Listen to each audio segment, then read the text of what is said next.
Hi folks, welcome back to our series for Virginia Craft Beer Month, doing 31 Virginia craft breweries in 31 days. This episode is number 5, and it is Starr Hill, the second oldest operating craft brewery in Virginia. We did Legend Brewing Company in our previous video, which is the oldest. This is Starr Hill, the second oldest operating craft brewery, and by the way, they also distribute. So a little bit of history on Starr Hill. They are in Charlottesville, Virginia. Specifically, they're actually out in their current facility. They're actually out in Crozet, I believe, is the way you say it, or Crozet. Someone please comment me and tell me exactly how you're supposed to say that, because even though I've been born and raised in Virginia for my entire life, I still have no clue how you're actually supposed to say that. Anyway, so they were started by Mark Thompson and a friend of his whose name doesn't appear on their website or does, but doesn't mention as being the co-founder. But either way, Mark Thompson was the key individual to getting Starr Hill off the ground. Took up brewing after he went to James Madison University. Went to Oregon when in the 90s craft beer was exploding in Oregon. Oregon, by all rights, could be considered as the preeminent place where the craft beer movement truly blew up and became a thing in modern America. So in 1999, specifically in September 1999, they opened the original Starr Hill Brewery along with a music hall, and they actually named Starr Hill after a neighborhood in Charlottesville.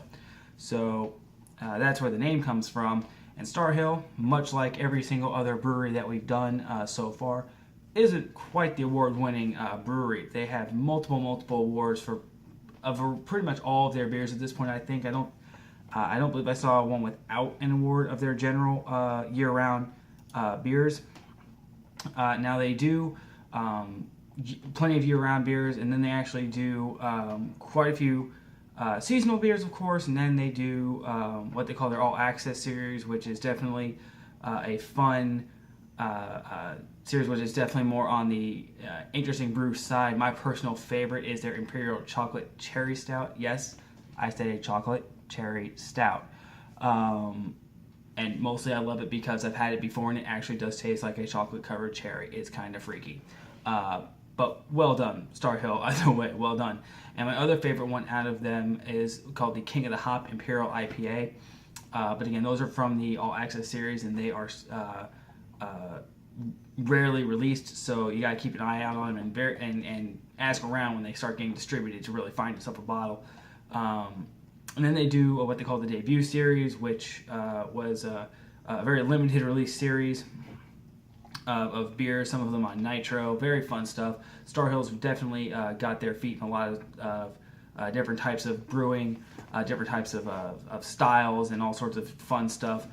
Now, their current tap room is not the original. It was actually built and constructed more recently and opened in 2014, from what I understand. And in fact, it apparently opened just in time for the U.S. to play Ghana, I believe is what the profile of Brian McNeil. Yes, there we go. Brian McNeil, U.S. versus Ghana in the 2014 World Cup was the grand opening, you could say, for the current taproom facility just outside of Charlottesville. And just so you know, Brian McNeil is the president and CEO of Starr Hill. Mark Thompson actually retired this year, 2015. He retired after nearly 2 decades at the helm of Starr Hill, and quite a well-deserved retirement for pretty much everyone that I have seen in the newspaper clippings that I've had a chance to read here.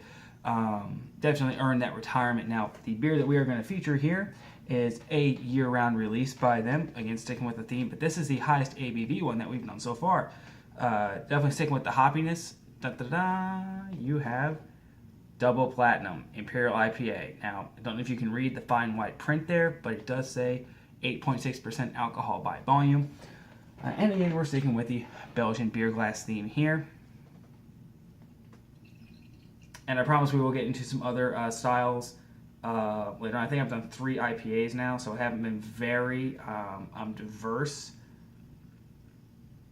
but I promise that's going to change in the very next video. So stay tuned for that. But pours a lovely, lovely clear golden color, golden reddish, depending on the light that you're in. Here, yeah, goes from red to more straw to more sunny, whatever. It's definitely, again, I'm a much bigger fan of higher ABV, stronger gravity, potent ales, whether they be IPAs, stouts, barley wines, wheat wine, what have you. So this is definitely one of my tops from Starr Hill. However, you maybe heard me mention in my previous video with the Legend that I am not a huge lager fan. I am a fan of the Jomo lager that Starr Hill makes. So I will easily enjoy a 6-pack of that with no problem. And actually, Jomo is a Vienna style lager, and it's a big competitor to Devil's Backbone's Vienna lager beer, and they kind of have had a back and forth little in-state rivalry going on for the past couple of years. So it's kind of fun. But for folks who are, that's really good. But yeah, we're gonna put that aside. That is really good. For folks who want to read a bit more up on that, there's actually, if I can make the link work, there's actually a forum on Beer Advocate talking about the little, I guess, rivalry between Starr Hill and Devil's Backbone, although I hadn't heard anything about the rivalry up until I saw that, so I'm not sure how legit that is, but I'll try and make the link work since it didn't want to cooperate. I have no idea why I'm having so many technical issues the past couple of days. It's been really weird. But so that's a little fun on the Starr Hill side. But again, they have won numerous awards. Really, too many to count. I think they had something on their website here about these specific awards, which now I can't find. But anyway, there is your little highlight on Starr Hill Double Platinum.